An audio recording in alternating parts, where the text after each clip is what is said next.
Wat Ko Kriang, located in Pathum Thani, Thailand, is a historic Mon temple established in 1822 by Mon immigrants from Yangon. Initially a simple structure, it became famous for the miraculous arrival of a Buddha image, Luang Pho Khao, which floated down the Chao Phraya River and was enshrined in the temple's ordination hall. Key details and history. Origins. Founded around 1822 by Mon immigrants. The temple was named after a village in Yangon, Burma. The miraculous Buddha.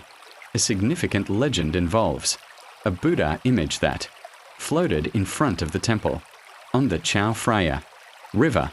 Villagers were initially unable to remove it from the water until they lit incense and candles to pay respect, after which it was successfully brought ashore and enshrined.